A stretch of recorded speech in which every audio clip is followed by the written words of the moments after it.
falar aqui a palavra em Primeira Reis, né? São dois conjuntos de versículos no capítulo 22, o 42 ao 44 e o 51 ao 53. O 42 fala assim: Josafá tinha 35 anos de idade quando começou a reinar, e reinou 25 anos em Jerusalém. E o nome de sua mãe era Azuba, a filha de Silis. E ele andou em todos os caminhos de Asa, seu pai. Não se desviou disso, fazendo aquilo que era reto aos olhos do Senhor. Todavia, os lugares altos não foram removidos, porquanto o povo ainda oferecia e queimava incenso nos lugares altos. 44. E Josafá fez paz com o rei de Israel. Agora vou para o 51. Acasias, filho de Acabe, começou a reinar sobre Israel em Samaria no 17º ano de Josafá, rei de Judá, e reinou 2 anos sobre Israel.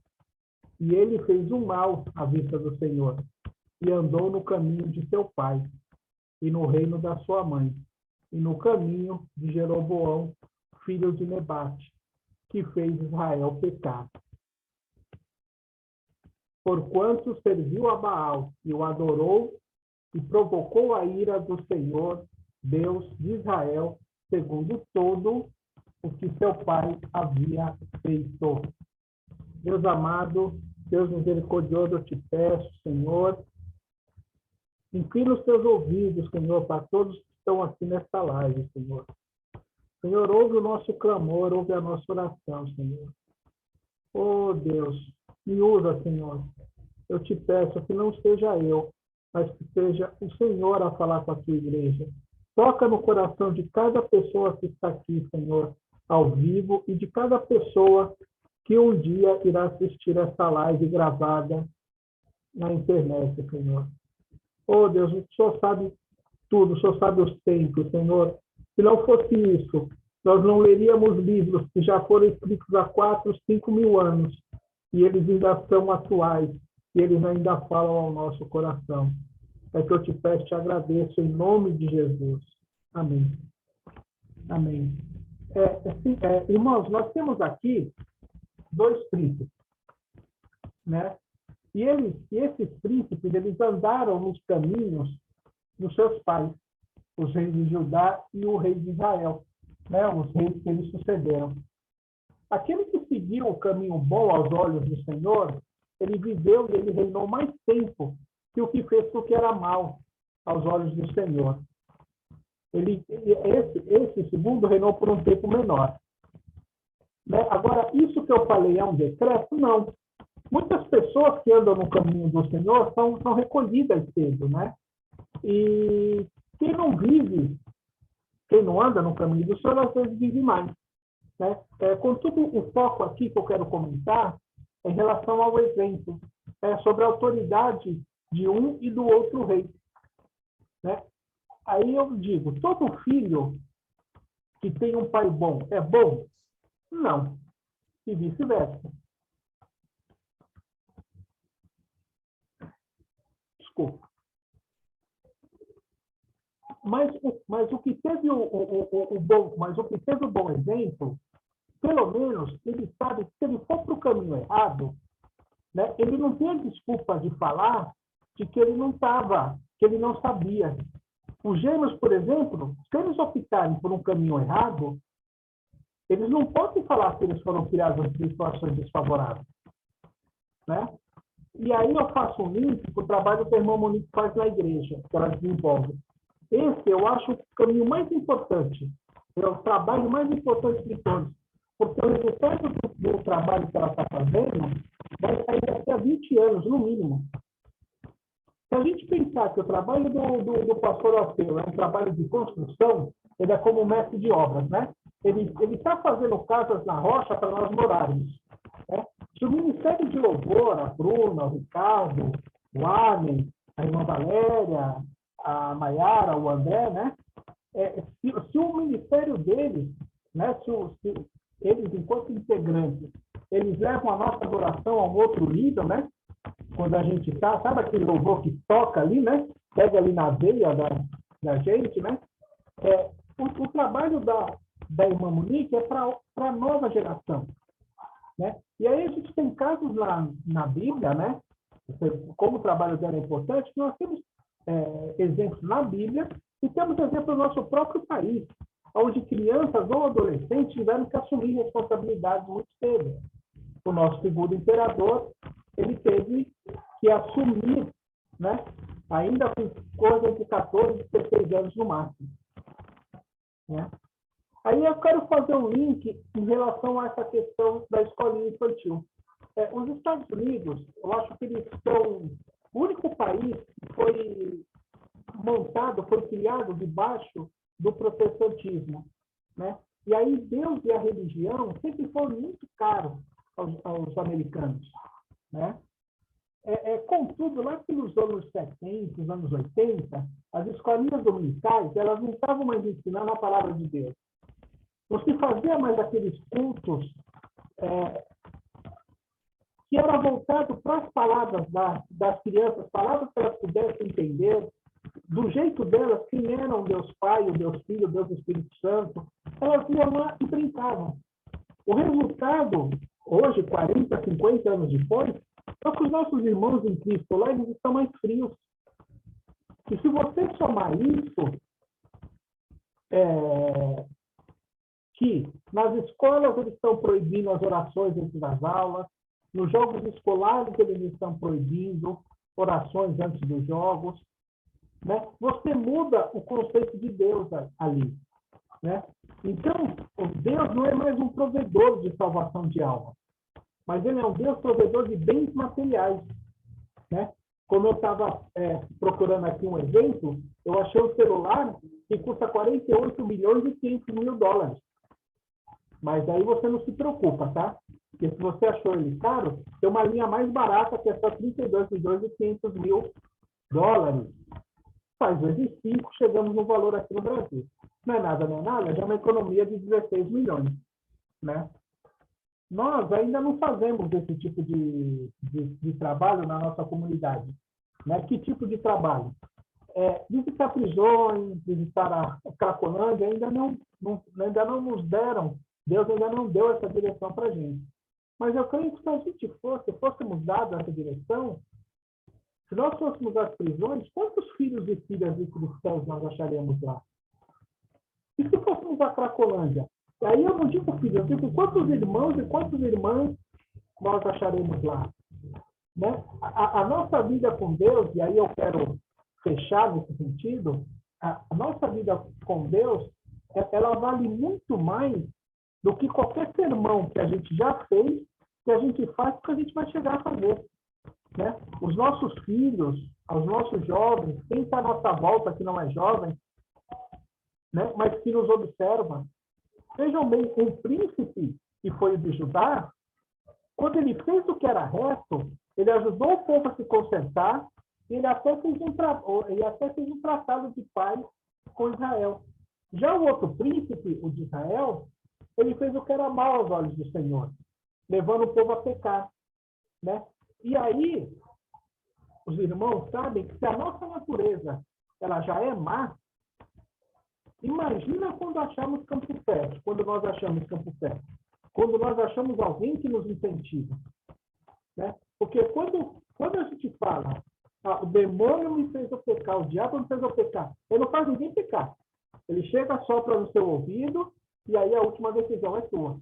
Ninguém sai de casa falando, vou dar uma pecadinha e já volto. Né? Vamos pensar um pouco nisso. E aí eu quero falar de um outro príncipe, sem ser o de Judá ou de Israel.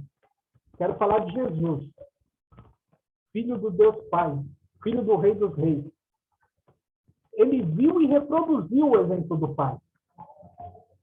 Depois que Jesus ele subiu, após a sua função, né, ele deixou de ser unigênito e passou a ser primogênito. Ou seja, né, ele é o nosso irmão mais velho. E nesses 2000 e poucos anos, ele ganhou milhões de irmãos, milhões de almas, né? Mas, como eu falei em relação ao exemplo, como que nós estamos? Né? Será que esses irmãos que já passaram nesses 2000 anos, eles conseguiram seguir o caminho do Pai, do nosso Pai? Será que nós estamos conseguindo seguir o caminho? Né? É uma coisa engraçada que eu vou falar agora, mas eu acho que uma das melhores coisas que Deus deixou foi não deixar a gente saber quando a gente ia morrer. Porque senão a nossa cabeça ia pirar. Já pensou se você soubesse quando que você fosse morrer? E aí tem uma pegadinha que eu vou falar um pouquinho mais para frente. Né? A Bíblia tem um comentário em Salmos 90:10 que fala assim: os dias dos nossos anos são 70 anos. E se por causa do vigor chegarem a 80 anos, mas toda a sua força é afronta e tristeza, porque logo passam e voamos para longe. Claro que a gente tem pessoas que passam dos 70 e são muito saudáveis, tem pessoas com menos de 70 que são todas quebradas, entendeu? Mas, curiosamente, Gênesis 6:3, Deus sentenciou o quê? E o Senhor disse: meu espírito não contenderá sempre com o homem, pois ele também é carne. Porém, seus dias serão 120 anos. Por que acontecia isso? Na época, o homem chegava a viver quase 1000 anos. Então, vocês imaginam a quantidade de gerações que ele podia passar a iniquidade dele. Se você pega um homem mau, ele ia contando para o filho, para o neto, para o bisneto, o cara ficava 900 anos martelando na cabeça de milhares e milhares de pessoas. E aí Deus falou: não, isso aqui precisa ter um basta. Então, seus dias serão 120 anos. Mas aí eu estava falando, né, sobre saber quando a pessoa vai morrer. E aí a pegadinha que eu quero contar.